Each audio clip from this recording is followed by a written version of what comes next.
Kamusta? Isa ka ba sa mga gusto mag-business ngayong 2024? Sinimulan ko tong business ko kasabay ng pandemic at kasalukuyan ako nagtatrabaho nun. At paano ko nga ba ito inumpisahan? Kung gusto mo mag-umpisa ng business, importante na huwag ka muna maghanap ng produkto. What? Oo, tama ang narinig mo. Huwag ka muna maghanap ng produkto na ititinda mo. Pero kailangan hanapin mo muna ang target market or ang community na gusto mong pagsilbihan. Malaki kasing factor na mahanap mo muna ang target market mo dahil sila ang magbibigay sa ng negosyo na kailangan mong umpisahan. Paano mangyayari yon? Sa isang community, lahat yan ay may mga pangangailangan at yun ang kailangan mong solusyonan para mabuo mo ang produkto na kailangan mong gawin. Nakatatak mo sa isip natin na kapag magbebenta tayo, kung ano ang uso o kung ano ang trending, yun ang kailangan natin umpisahan. Pero, mas magandang maghanap muna tayo ng target market o ang community na kailangan nating pagserbisyuhan. Sa isang community, lahat yan ay may mga problema at kailangan nila ng mga solusyon sa problema nila, kaya yun ang kailangan mong hanapin para mabuo mo ang produktong gusto mong gawin. Isipin mo kung saan community ka belong at isipin mo kung ano ang mga problema dun sa loob ng community na yon na pwede mong solusyonan at yun ang magiging umpisa ng pagbi-business mo. Number two, find your niche or target market.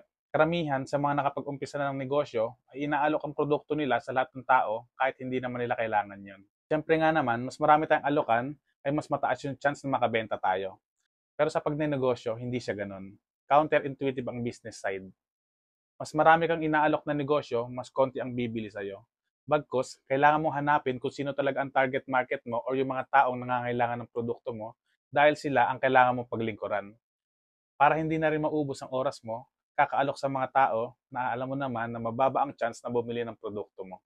Tandaan mo na kapag ang produktong tinitinda mo ay may value sa mga taong bumibili nito, doon ka makakaumpisa makakuha ng sales dahil nasupplyan mo ang problemang kinakailangan nilang solusyonan. Number three, start small, dream big. Naniniwala ako na ang lahat ng tao ay kaya mag-start ng business sa maliit o hanggang walang kapital. Sa panahon ngayon, dahil sa digital era na tayo, marami ng ways para makapag-umpisa kayo ng business.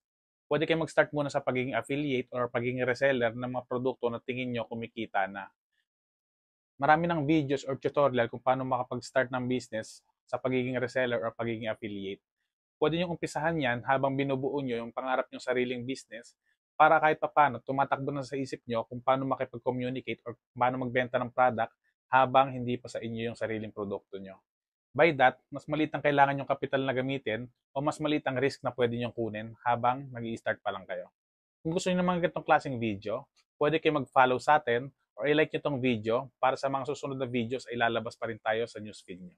Maraming salamat mga idol and keep spreading positive vibes.